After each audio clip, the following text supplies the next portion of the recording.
for joining us. Can we have a round of applause for all our filmmakers first?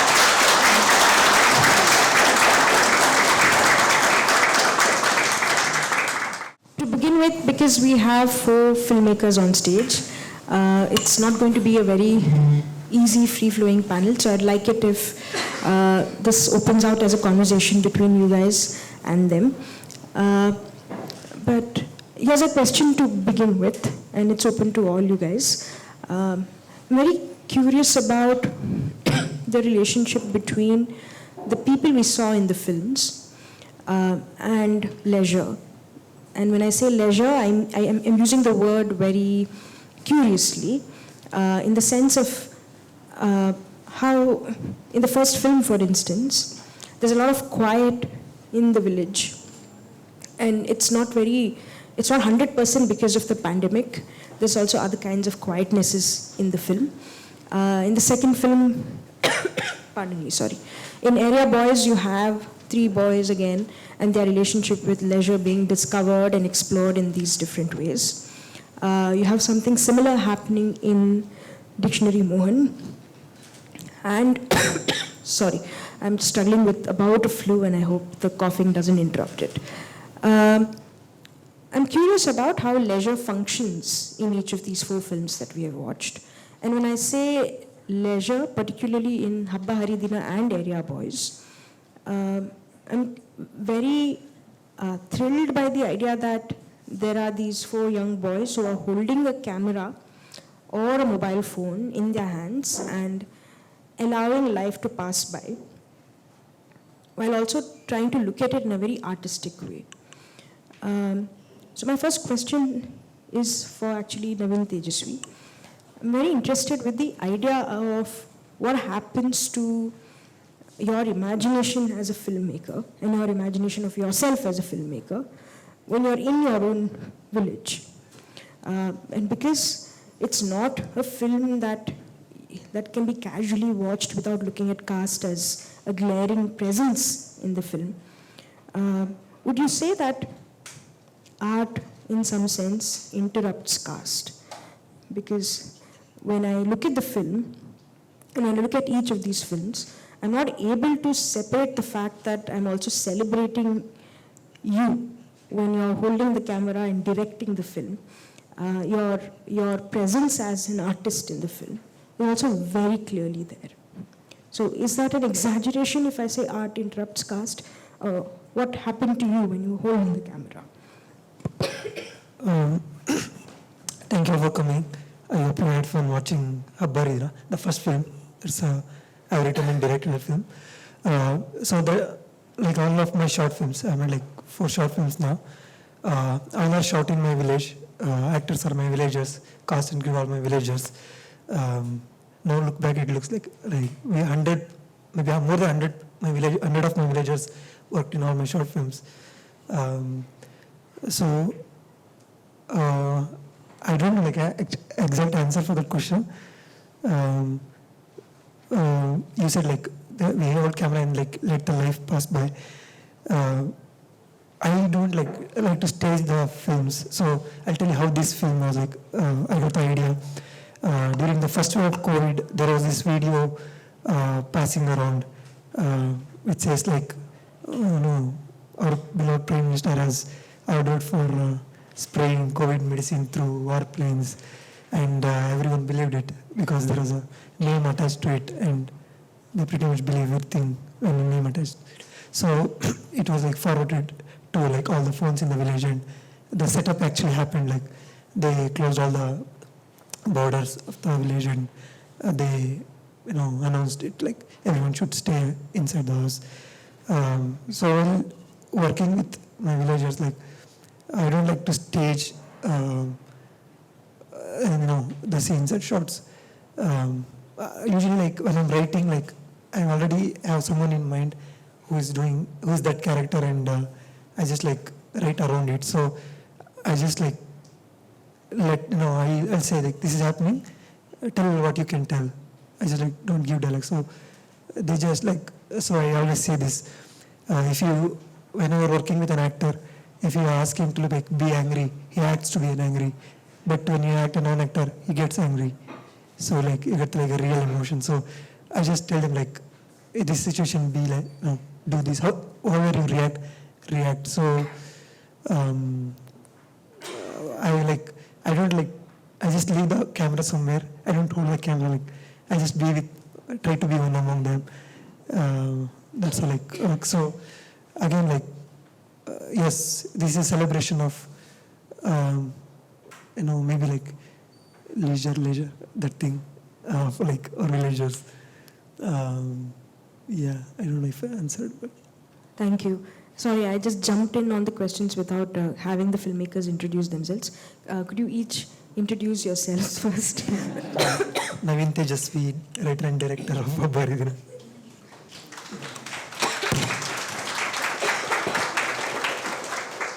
Mahishaa, writer and director of Area Boys. Abhilash. I made Dictionary Mohan.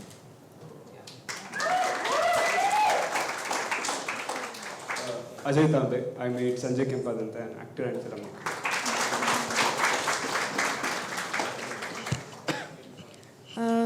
With Area Boys, it's a film that I've watched again and again and again because I'm very interested in how, in each viewing, my relationship with the word area and boys seems to change. The term area boys was often used like a very dirty slang at home. And in our neighborhood and many other Bangalore neighborhoods, they used to tell girls, "Akadenda barbeda, I'll be there, area boys irtare. They don't come from that road, come from that road, near the bakery, area boys will be there." So it's always said in one way of you have to be careful around area boys, or area boys shouldn't see you, or area boys are these basically jobless, dirty people who just hang around smoking all day. And it's what the film does is challenge that idea very gracefully and also very competently without drawing much attention to itself. It's not saying, see, we are also area boys, we also exist in this warped vision of yours. It's not even addressing your notions of area boys. It's just very cool in its own being, which makes me also say the next thing. It's one of the coolest films I watched over the last year because of how it seems to... now, one thing that all of you may have noticed is the lack of women in these 4 films, but I'm not necessarily addressing it as a lack, but I'm addressing it as a result of what happens when terms like area boys are used very freely without addressing caste, for instance. So this is what happens when you train Savarna men and women to stay away from what are called slum boys, for instance. So the friendship amidst these 3 boys in the area that they live in and their relationship with leisure is both very gratifying and reassuring in some sense. Every time we watch a Bangalore-related film or a TV show, footages of Indiranagar, Kormangla, Church Street, MG Road, it sort of reimposes the idea that there is no Bangalore outside of these areas, and that any kind of existence outside of these Bangalores are maybe, they used to exist maybe in the 90s, not now. That's the idea. I've had students, I teach at a college in Bangalore, and I've had students who tell me that when they come from villages in Tamil Nadu and Andhra, and they go to these places, they say, it's really scary because I don't get to see Bangalore when I go to Indiranagar or Kormangla or Church Street, they say. And then somebody suddenly will take them to Shivaji Nagar. And they're like, my God, Shivaji Nagar is just like Madurai, someone will say. Or somebody else will say that Shivaji Nagar is just like some other small place. And this makes me look at area boys with the same kind of curiosity. That there are 3 boys who don't irritate anybody, who are just on their own trying to play cricket, and basically their own romance with each other is sort of very complete in itself. So my question, after this very long monologue to Mahishaa, is when you identify an area in Bangalore and your relationship with it and the friendships that grow out of it, was it a very conscious decision in the sense of making an area boys kind of film and making it also a very Bangalore kind of film? So did that happen gradually, or was that a very deliberate decision?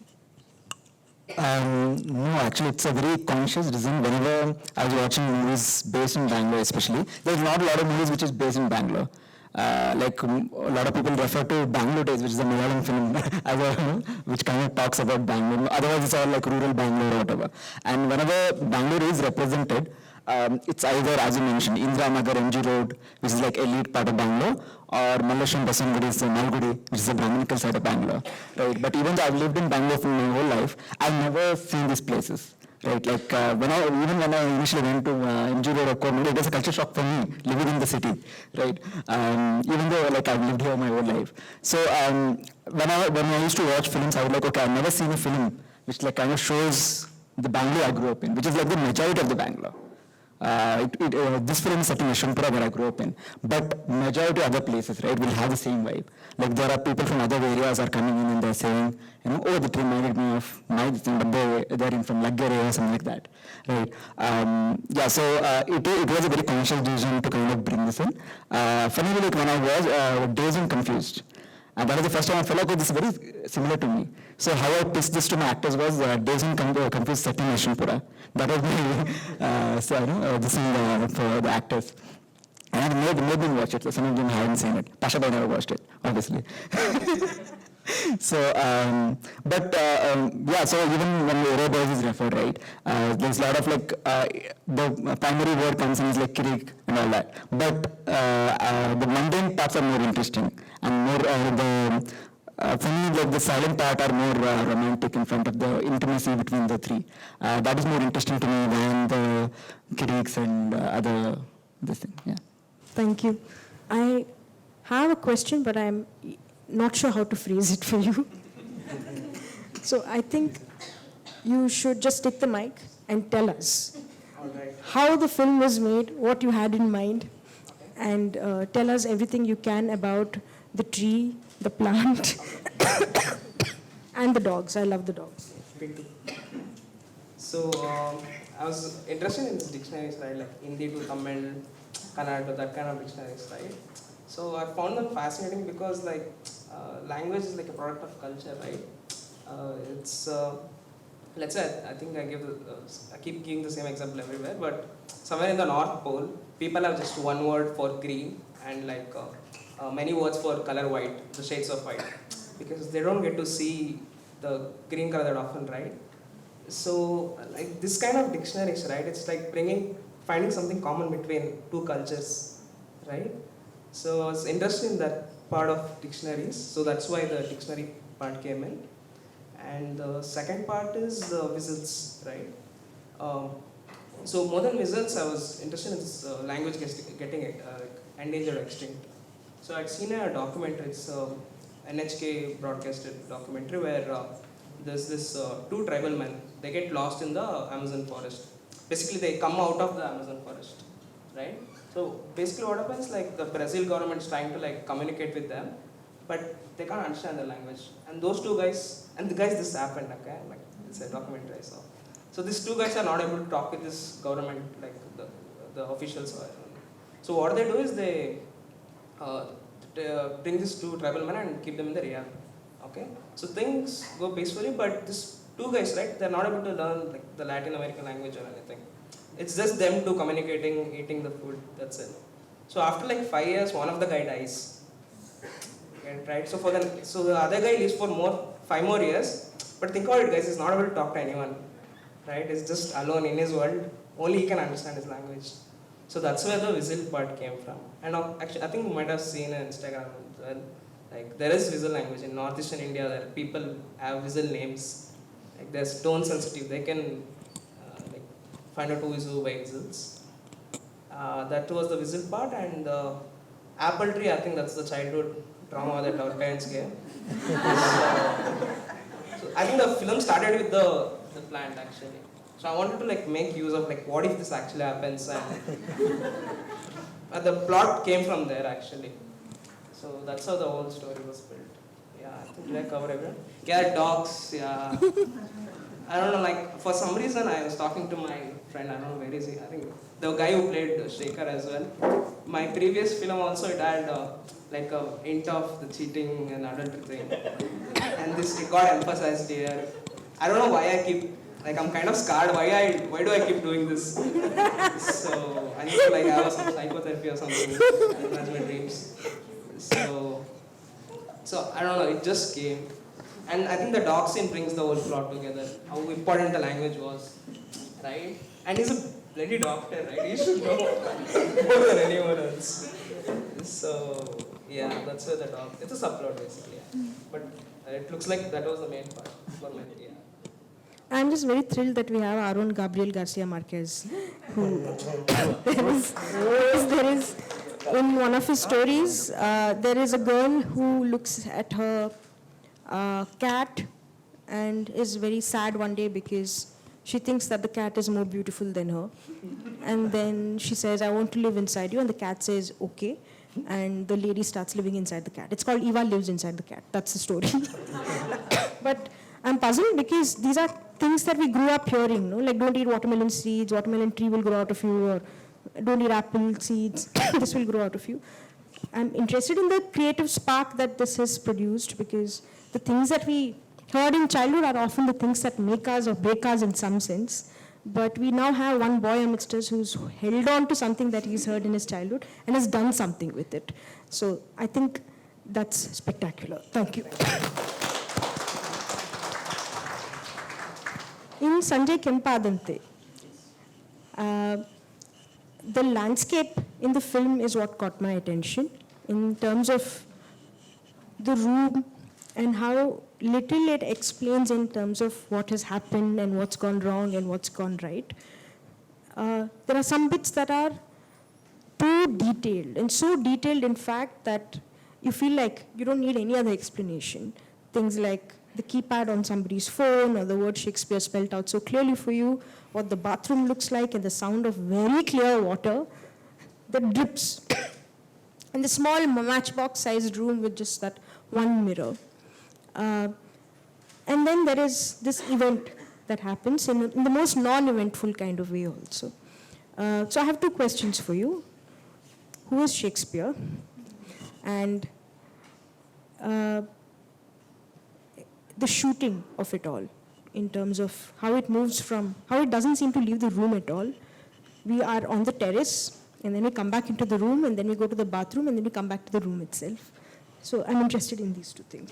So thank you, dear. So thank you so much. To have her, we are just scrolling Instagram and we see her and we have a huge fan base for her and she's asking me questions. This is my dream come true situation. So yeah, to answer her question, so Sanjay Kempadante, when I started writing the script, I was so disturbed.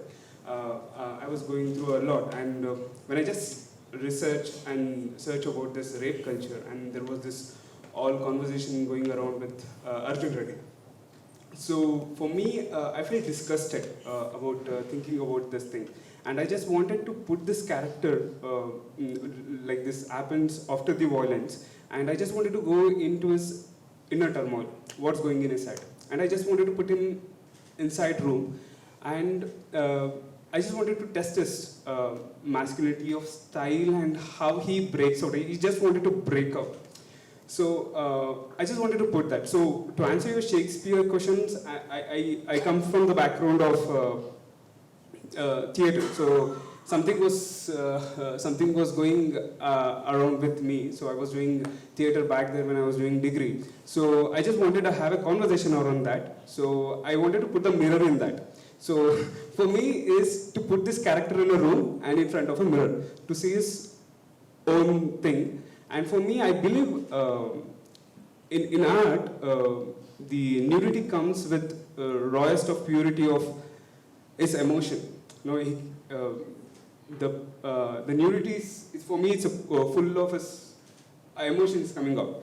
So even in the bathroom scene, I just wanted him to be him, like what's going in his head and how he is coming out of this event, what has happened. So this is what it is. So Shakespeare thing is, I just wanted to get a conversation around that. So there's something happening in the room. So there is something that need to be placed a mirror. So this is how the whole Shakespeare came into my mind. So yeah, I think I didn't answer your question clearly, but this is what it is. But that Arjun Reddy bit was, yeah, I was going to come back to that because there was that background music and I kept wondering, I have heard that somewhere and then it just fit. My second round of question is open to all of you, and this is a question that I hope the audience will also jump on in at any point. If you have questions, please let us know. This could be some of your first films, and some of you are well into your second or fourth film now. I wanted to know what it's like now on the other side, because I know you as young filmmakers. I know that you have had your share of struggles in terms of recognizing yourselves as filmmakers or as artists. What is it like now? Do you feel like you are on the other side? Are you able to call yourselves filmmakers with that every full sounding words? I'm asking this because it took me a long time to arrive at calling myself a writer. And even if I call myself a writer now, I do it in a very shaky way, but inside my head, I'm like, yeah, okay, calm down. I'm saying this because especially because of Naveen, who studied, and who I know when he was a student, he used to watch films in our college AV room, and then my teachers tell me that his was the only face in the AV room that was worth watching, not the film, because every little delight on the screen, Naveen would just sort of soak it in. And then he went and watched films at BIFES, and then he's a filmmaker today.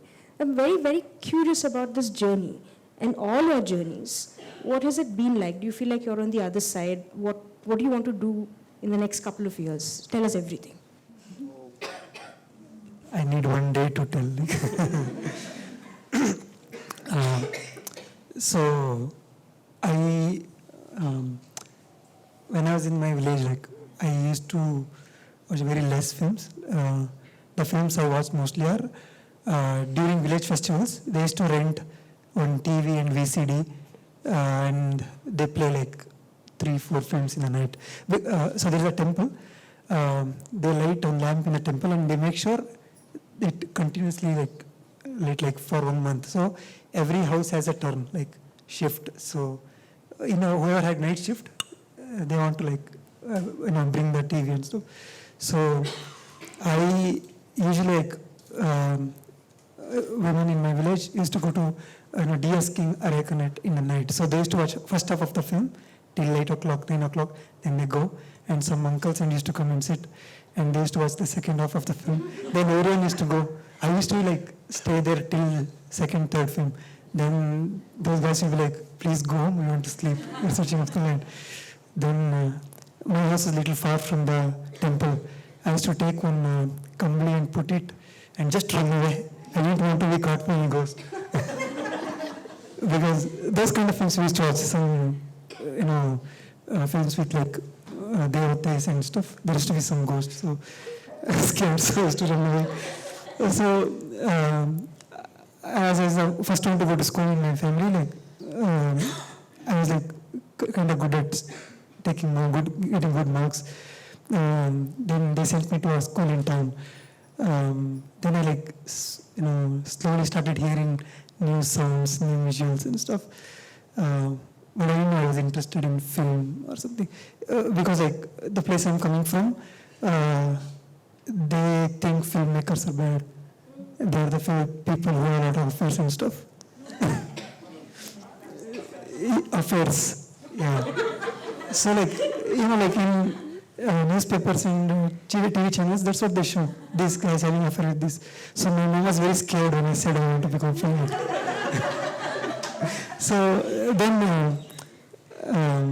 I came to I went to Shimoga for my PU, got some scholarships. I was doing some part-time jobs, and I started first time I'm seeing theaters and stuff. I watched my first film in theater when I was in 10th.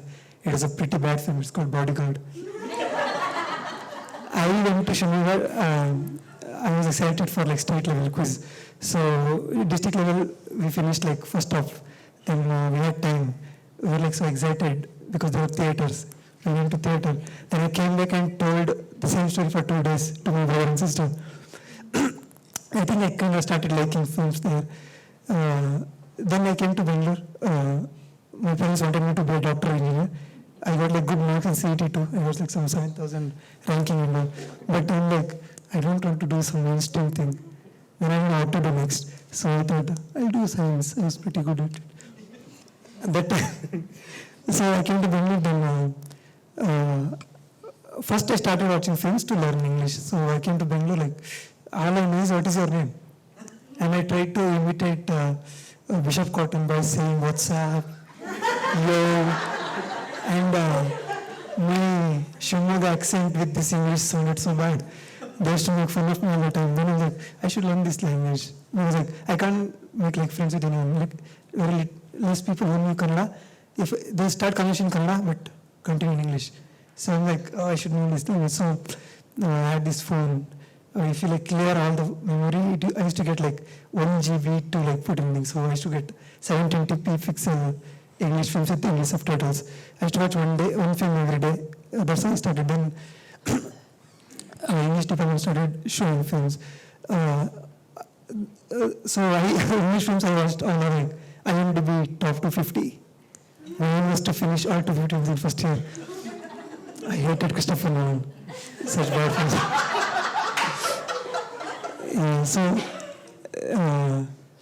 Then like English department started showing these Iranian films. Those are the first films I could actually connect to. Even though I watched a lot of Kannada, like most Kannada mainstream films, like this dude, like he can do anything. He's super rich. He has this bike. He only like he throws people into the shops. Nobody cares. Nobody asks. Give me my money. Nobody asks them. Like, if I do that, like they will like make me do like all work till middle of his life. So like Iranian films, like I actually connect with. The first film I watched was Wabja, WDJ. It's a Saudi Arabian film. I couldn't like really connect with this because I wanted to have a cycle. I was saving money like since like remember first standard. Then my parents wanted to build a house. They bought sand. Then they didn't have money to fill the sand. Then they took my money. I was like, how can you do this to me? So I could connect with that film. So then I started like watching more films, going to buffets in the class. Like I realized like it's such a powerful medium. And in the first semester I realized I'm not a science dude. I want to be an artist. Like I was writing since I was like third, fourth standard. I used to read and I was acting like, and I like traveling. So cinema had like everything. Like it was like so fascinating. I can like like show my village because my village like I have never seen my village in films. Mostly it's Bangalore, Mysore, and the language they speak is also like it's like same like village language and stuff. So like I should like whatever I show in my village, like it's new. Nobody has seen it. I mean, like we like it something when it should be like super entertaining or like giving new information, like new space and time. Like I just put a frame in my village. It's new. Like it's a good thing for me. So then I started like I didn't know like till I finish my degree like I actually want to be a filmmaker, but I really fell in love with this medium of cinema. I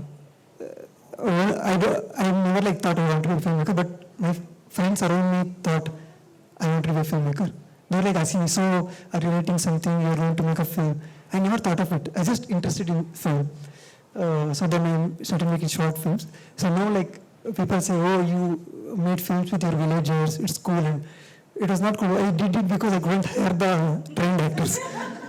That's the only option I had. So in this journey, like I made like 3-4 short films and some couple of unfinished films. I tried making a feature film. That was my first film. Then like I changed like in Twitter, Instagram as filmmaker, writer, delete. Cover. Then now I can like call myself filmmaker. I had some films to show. So,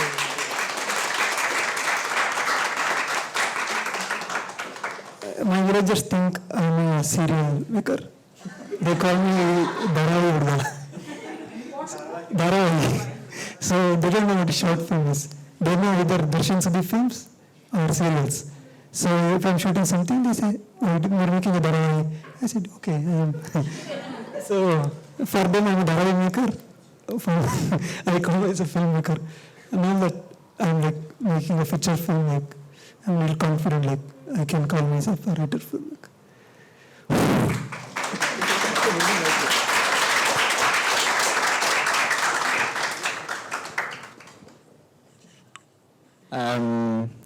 Simple answer is no.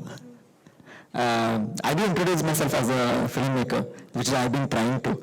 And every time I say it, I was like, cringe inside. It's like somebody's going to call you a scam kind of thing. But yeah, I know it's mostly a marketing thing where you have to introduce yourself as a filmmaker, but deep inside I'm like, still have that, this thing where somebody's going to call me out that, okay, you're not a filmmaker. Because I failed, I didn't have a degree. I have no other way to go. This is the only skill set I have. So I can't go back. So this is the only thing, so I rather straight go at it, that's it.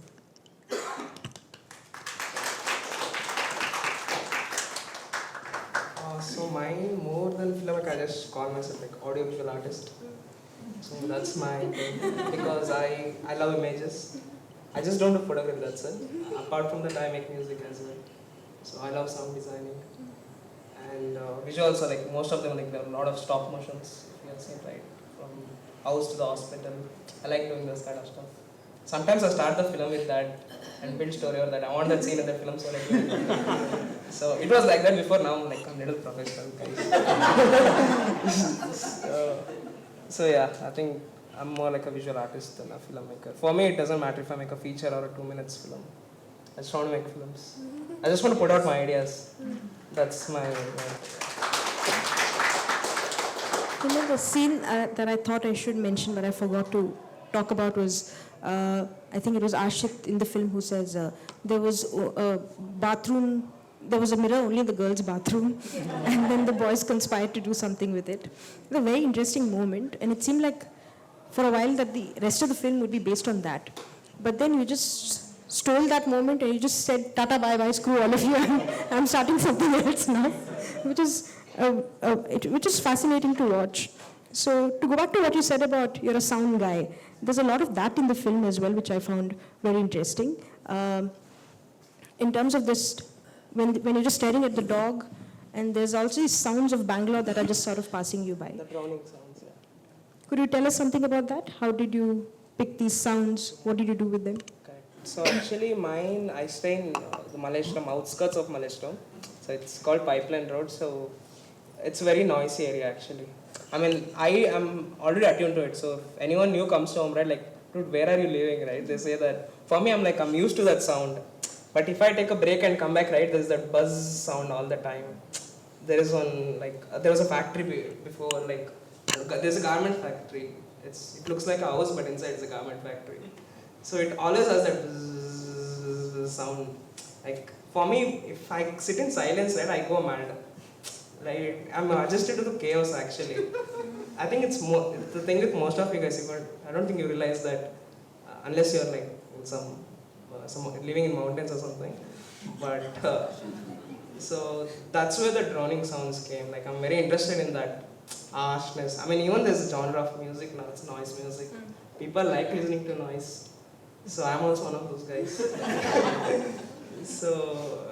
So that's where the droning sound comes. It was not recorded, it was all like created with, in my PC, and even the visuals are also not recorded. There is a virtual instrument where you press the note, it plays that note. And consciously it was made to I don't know if you guys felt it melodic. The idea was to sound it like sweet. So there's this community of people who speak like a sweet language and they get killed. I'm sorry, I'm laughing at it. So yeah, I think that's where and also guys, black and white, it was not because of any aesthetic or something, I'm just lazy to shoot in color. So that's the visual part. Thank you. Yeah. So to answer the question, filmmaker or actor, I don't think I'm still a learner. So this is my second movie. Sanjay Padante was my second movie. So when I was doing my theatre in college, I just wanted to act in something. So there was no place to where I can go and act somewhere. So I just wanted to create my own opportunities. So I did this Sanjay Kempadante. So yeah, when I was writing Sanjay Kempadante, this all came. I was disturbed. I was very uncomfortable. So when it comes to filmmaking, for me, I never thought filmmaking is for us. ಅಥವಾ ನಾನು ಸಣ್ಣವನಿದ್ದಾಗ cinema ನೋಡ್ತಿರ್ಬೇಕಾದ್ರೆ it's all for entertainment, it's all for joyful. So people sit and watch for a joyful moment. 2 hour ಅವರು ನನ್ನ depression ಅಥವಾ ನಾನೇನೋ ಹೋಗ್ತಿದ್ದೀನಿ, they don't care. So when I started watching Quentin Tarantino movies, so which is, I can't relate to his character, but I was like thinking, okay, we can make the movies like this also. When then I explored to Anurag Kashyap, he introduced me to word cinemas. So when I watched Anurag Kashyap movies, when I watched Ugly, so this is where I am living in. So I can tell these uncomfortable stories too. So it's something happening, and art, that is where I investigated myself into art. What is this really art is? So is this to make someone happy or something to do? So I thought it's putting out what's in my brain. So Sanjay Kempadante, it's all about making people uncomfortable. If there was the 8.5 minutes, there's something that's go to their mind. It's disturbing. So for me, I can't give an answer. If somebody come and tell, ನಾನು ಎಷ್ಟು ಜನ ಕೇಳಿದ್ದು ಉಂಟು ಸಂಜಯ್ ಕೆಂಪದಂತೆ ನಾನು ಮಾಡಾದ್ಮೇಲೆ, the shed ಇವಾಗ ಸಮರ್ಥನೆ ಮಾಡ್ತಿದ್ಯಾ ಕ್ಯಾರೆಕ್ಟರ್ನ ಇಟ್ಕೊಂಡು ಅಂತ. ನೋಡು, this is the character where I live in. ನನ್ನ ಬ್ಯಾಂಗ್ಳೂರು ರೂರಲ್ ಏರಿಯಾದಲ್ಲಿ this is where my peoples are, I can just cancel culture them ಅಂತ ಅಂದ್ಬಿಟ್ಟು. So it also comes to the it's also come to the representation of cinema ಅಂತ ಅಂದ್ಬಿಟ್ಟು. So ನನಗೆ what I believe in, what Kendrick Lamar says, it's not what I'm not working for a community, I am a community anta. So it's not in the camera, but in frame ಅಲ್ಲಿ ಏನು ಕಾಣಿಸ್ತೆ ಅಂತ, frame in there. So who am I? So ನಾನು ಏನು filmmaker ಮಾಡಿದ್ರು, that is what brings me into this. So I just wanted to tell the story what inside me, and I just wanted to dwell into individualistic. I believe art is very personal, and I believe art is very individualistic. So I just wanted to put them. I don't want to judge the character. I just wanted to put the camera in the front of them, and this is the world they are living in. And if you want to feel whatever you want to take out of the cinema, you can take it. So this is what I'm feeling about the narrative and the story, and I just wanted to make you feel like that. So I think I'm doing that. I'm still a learner. So yeah.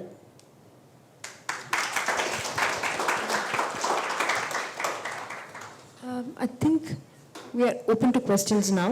So if you have questions, you can put your hand up and we can send the mic over to you.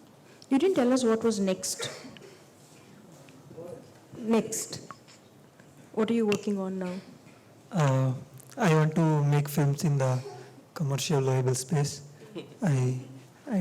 Like, because the things, the stories I want to tell, I don't want to tell it to some festival audience. It doesn't matter. And most of the things I want to tell, like, most of them know, and if they know also, it's mostly a trivia for them.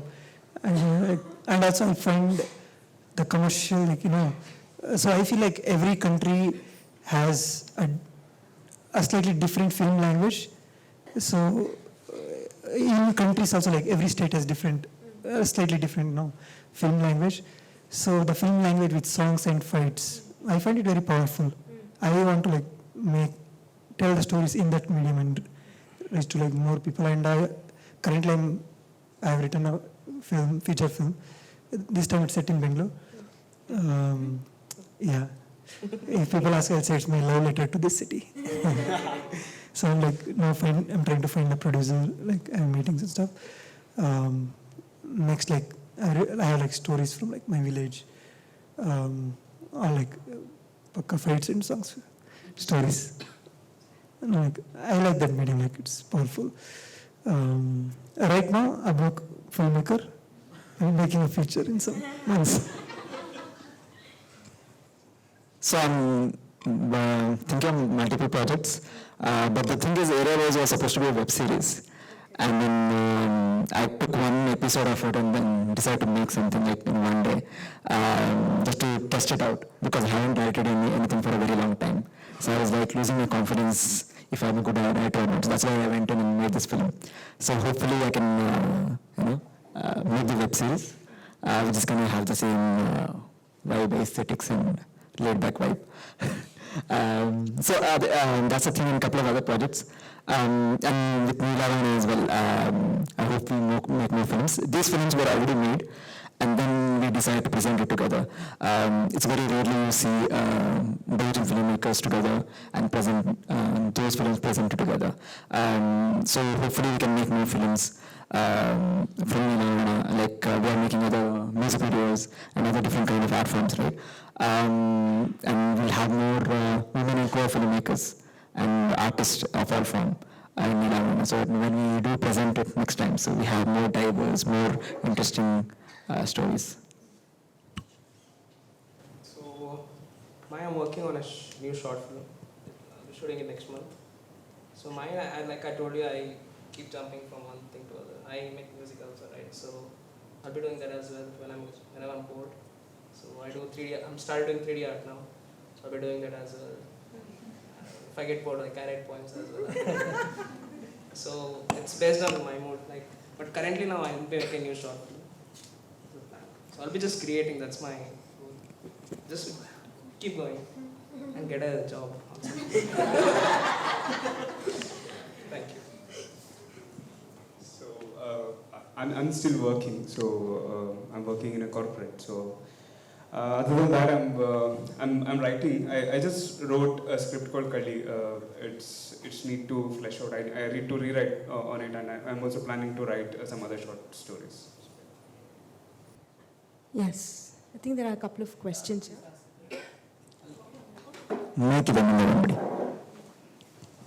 So I was interested in the ideas of masculinity in your film and Area Boys. Okay, in the sense, obviously Area Boys is, there's such an innocence in that kind of ideas of masculinity. It comes with a certain age, not just the area where you come from, but I think also the whole culture really, right?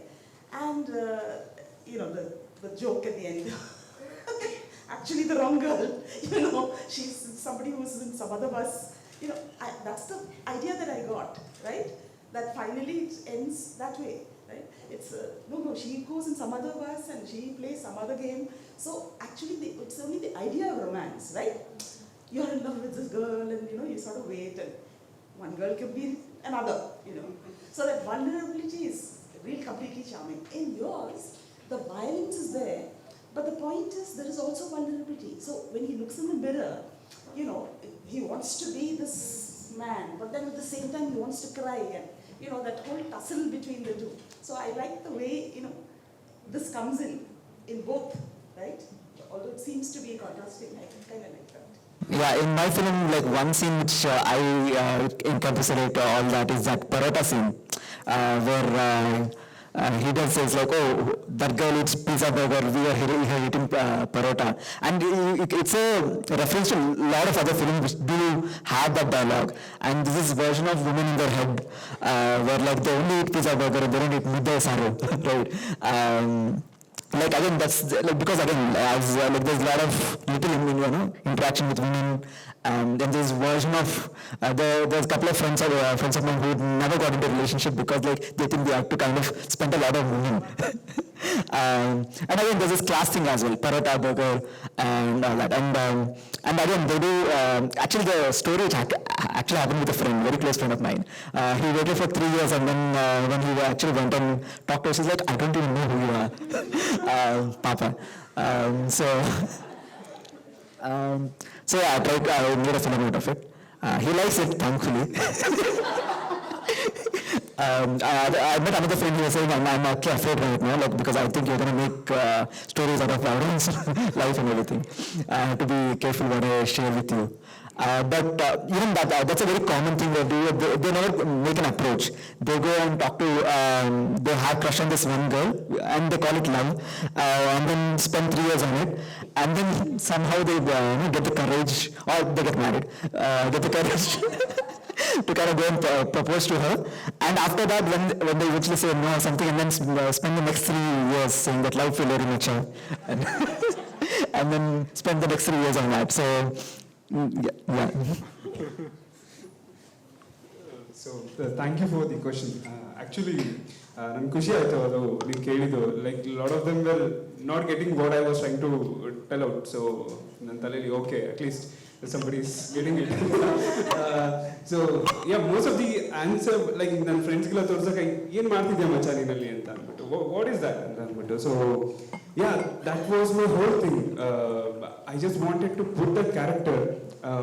I just wanted to put the character in nude in front of mirror, but I couldn't do that.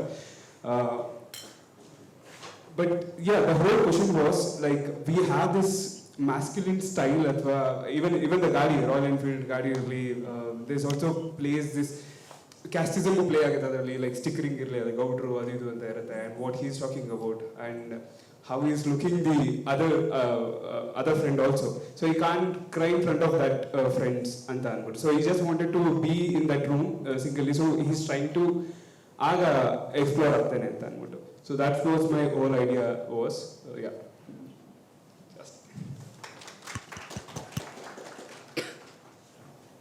Hi, my question is for Mahishaa.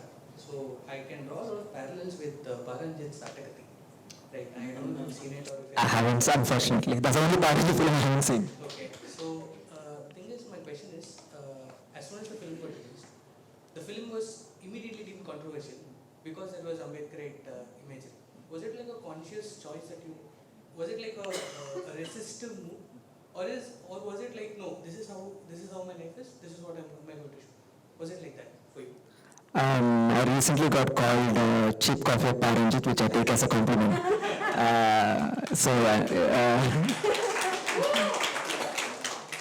But it is definitely. Even Neelavarana is based on Neelam. The idea is to, again, he has a lot of money. Unfortunately, we don't. Please give us money. The QR code is right in your brochure. But yeah, it's definitely inspired by Paranjit. This is really a resolution is to meet Paranjit. Yeah. So yeah, like again, like again, it's where the characters are, and actually the places you see in the film are the same places where you used to hang out. The Parata place, that uncle was more than happy to, like, I've been going to that place for like 15 years now. When I came with camera, and I was very happy.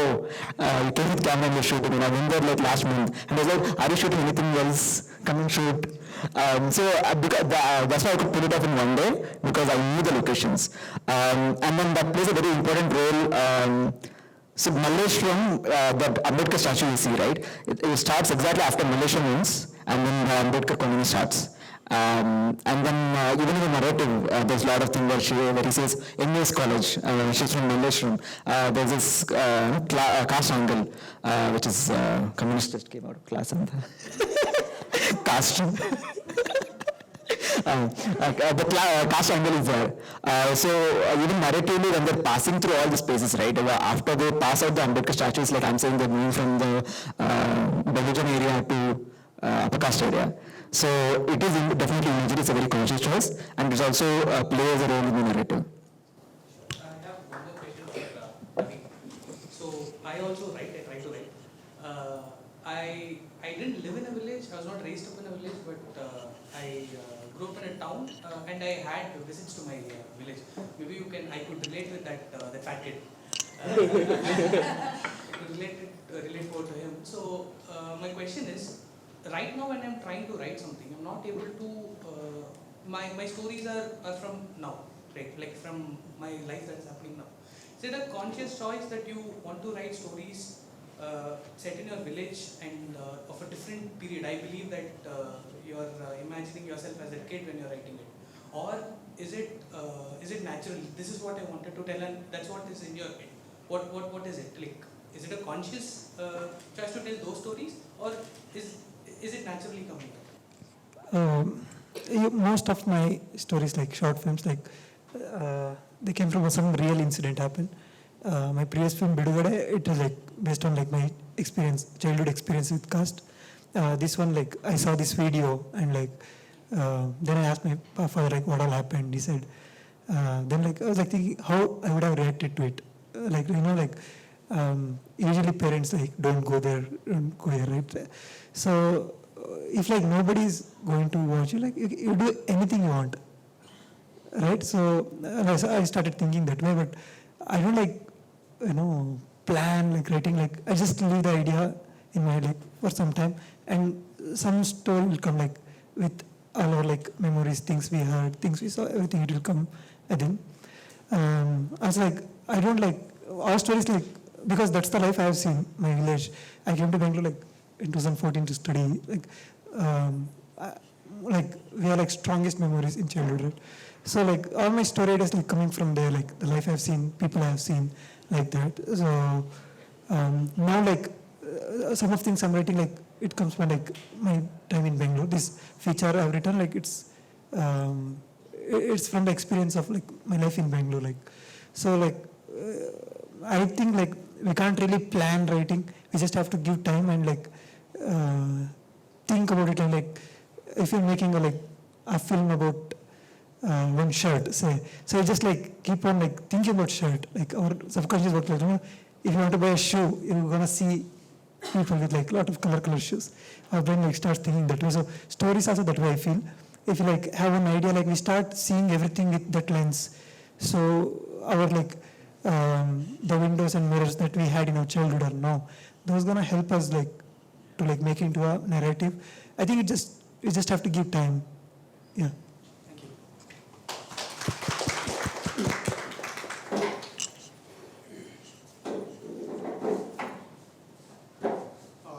This is not supposed to be a funny question, but like, how important do you guys think being bored is to your writing or to your creative process? I'm only asking because being bored. Bored. Okay. Because I'm only asking because I moved to Bangalore about 3 months ago, and I live near Vijeta Kumar. I'm sorry. I'm really sorry about, but I have a 9-to-5 job, which is very good about work-life balance. So I have lots of free time where I do what lots of, I think, jobless men do in the evenings, which is walk around. And I find that to be very helpful when it comes to writing myself. So I was just wondering, how does that sort of boredom or emptiness in your lives maybe help you with your process? Oh, that's actually a great short film already. Yeah. Then credit me later.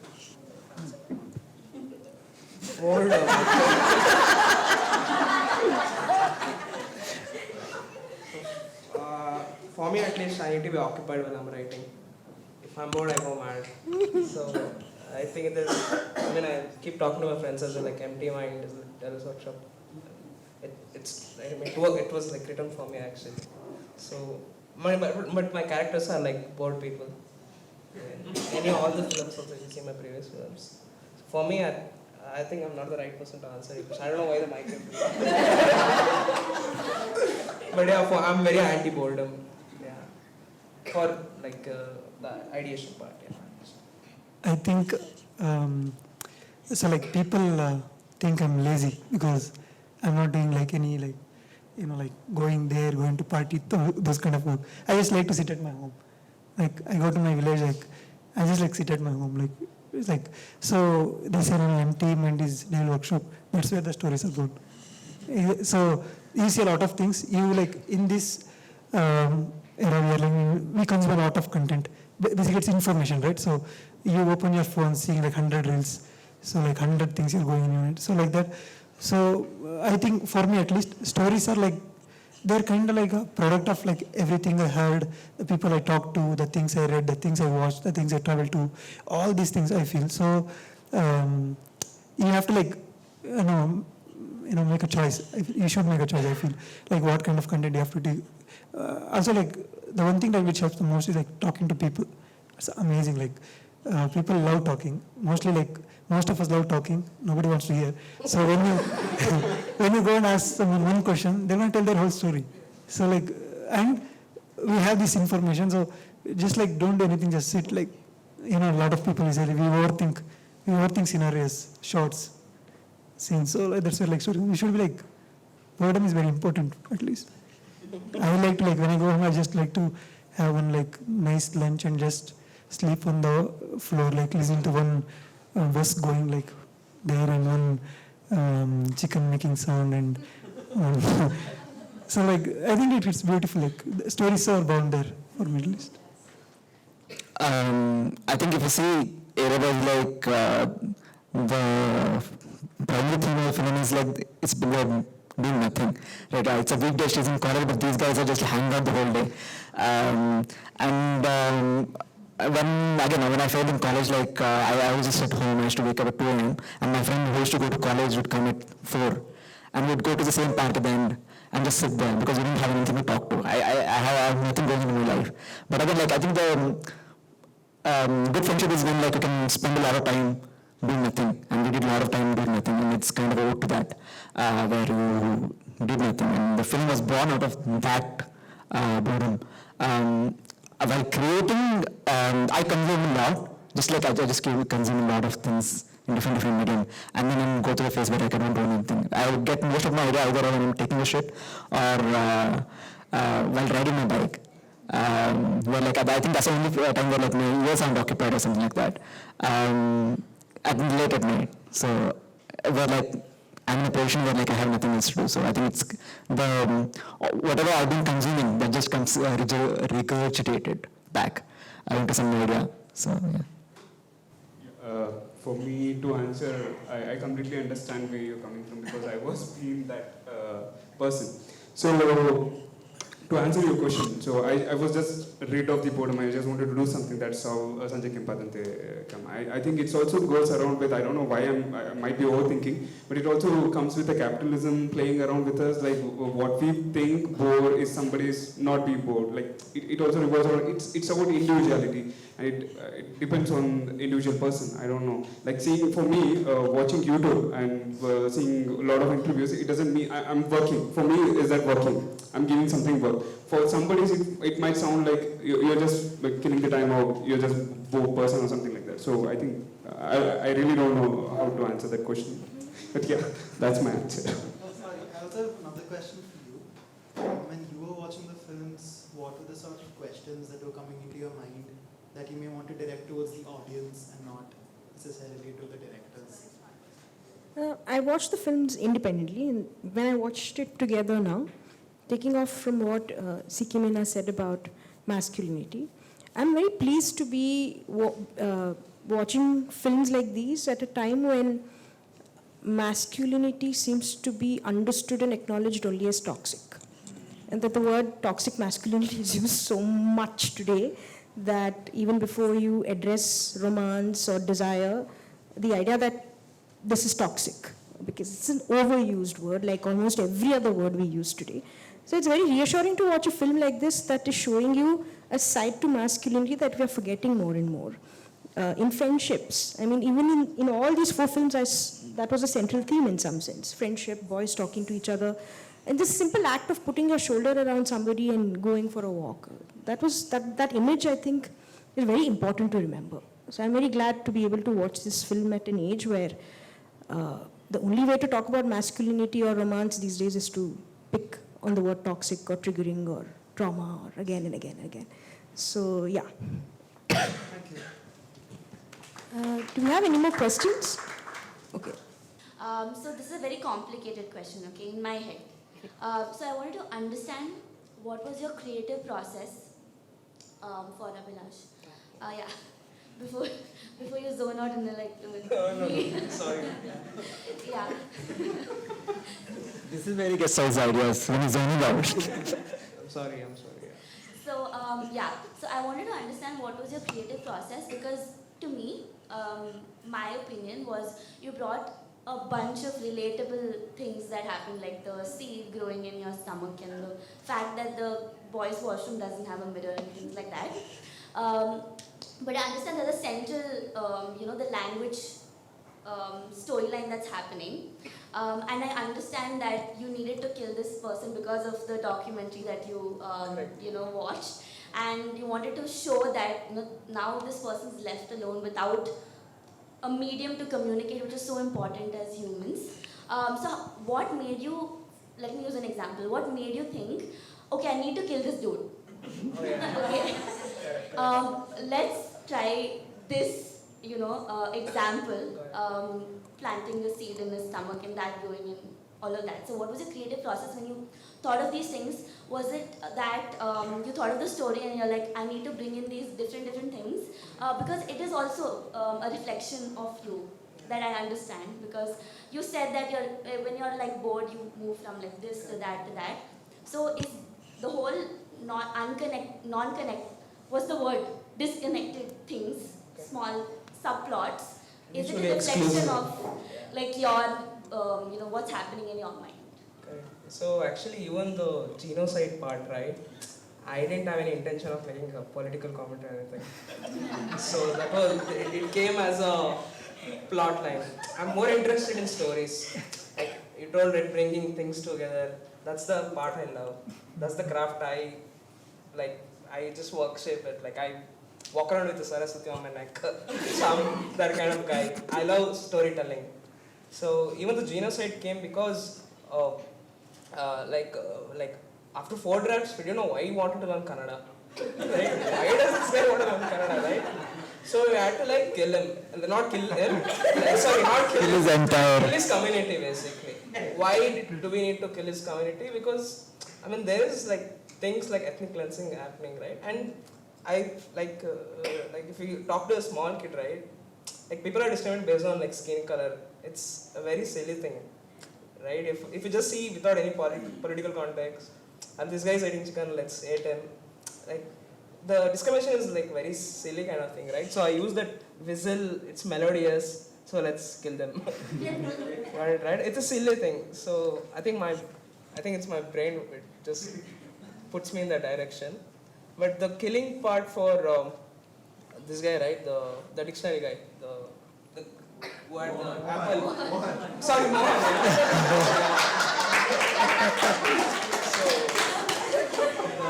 So Mohan, because I love absurdity. Like I like things that doesn't make sense.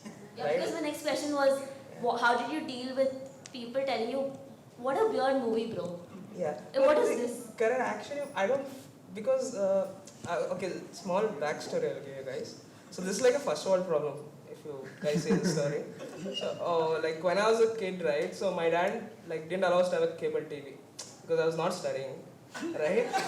Right. So but the thing is, we had like there used to be a Doordarshan satellite that you can attach free Doordarshan channels. So he used that tactic, like he anyway won't watch DD Channa and all. Let's put this, you won't watch the other. Pogo and was not coming, okay? So what I used to watch and sit and watch this DD Channa only. And among these free channels, so this clever Japanese or French people, right? This is like proper soft power move. They used to have their own channels. Japanese channels or French channels, like promote their culture. So I used to sit and watch these Japanese films at the age of when I was like 5th or 6th standard. Right, so I was exposed to that kind of material, like because Japanese, their standard of weird is very high.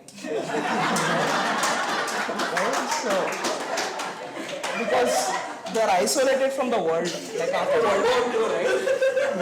No, I'm not like you get it right. So after World War II, I think it was their own world. They were really surrounded by right? So if you see any of their culture, even their food and the culture and all, right? So I was watching that when I was 5th, 6th standard, right? And that became a normal thing for me. For me, Kannada films are like, what is this, man, right? It's my own language, right? So for me, it's not weird, but I'm used to my friends telling people walking out of my films. I'm used to that. So, yeah. Do you ever think that you're going to like make generic films, commercial generic films? I mean, can you bring yourself to? After... I'm trying to balance. Actually, if you see my previous films, like you'll like come and beat me. So this one was like I tried to balance. And I made it a 27 minutes film. It was supposed to be a 20 minutes film. But I don't know, I'm just having fun, guys. Like, I don't have any incentive, right? So I make films to have fun. I think my actors also have fun. Like, dude, there was whistling, dude, the whole film, right? Yeah, actually, I wanted to understand because the sound and what they were like doing matched, right? The dubbing matched. No. You actually create. No, so actually, those guys are not that talented that like they can whistle. I'm sorry, you're sitting in the back.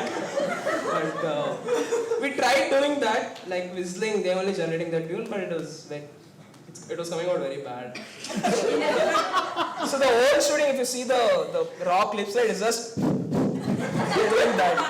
So over that, I was like. So no clapboard and stuff. No, I don't use any clapboard. I just shoot like. I mean, Sometimes people do use to match the music. because I only edit my films and I only shoot, right? So I know where to cut where. So yeah, I mean, the process is weird, I know, but it just comes to me. I guess. You do you. Yeah, thanks, man. Thanks a lot. Yeah. If you guys think his films are weird, you should watch his, check out his Instagram handle. He's been learning 3D art and he recently made a butterfly and his wings are made of ears. So, yeah. Yeah. I don't know, my imagery is like that. I have like Doraemon cigarettes. Like, you guys, if you have seen cigarettes, right, its bottom is usually brown. Like, in my version, it's blue. And there's a Doraemon bell or somewhere.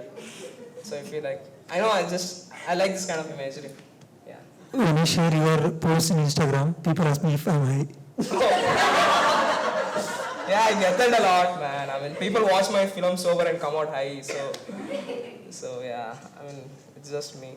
And I don't take substance to make my films, guys. So Just high on life. it's just high on life, yeah. Yeah. Thanks a lot for your question. Yeah. That was a long one, yeah. Thank you very much. It's been a very memorable evening with these 4 filmmakers and a very fun-filled one too. Usually, panels around filmmaking and storytelling tends to go a little off-key after maybe an hour. But I have the feeling that if we are given the venue, I'll just sit here and listen to all 4 of you endlessly, and you especially. So thank you for being a very pleasant audience. Have a great evening. Thank you for everyone for being here. I know a lot of, especially a lot of people who stayed back. And then if you like, again, we're making a lot of projects with Neelavarana and we're trying to bring more people in, mostly from Bahujan communities and like trying to kind of fund those projects. So if you guys want us to continue doing as a project, please do contribute. Again, we have no money. Please. Thank you so much. Jai Hind.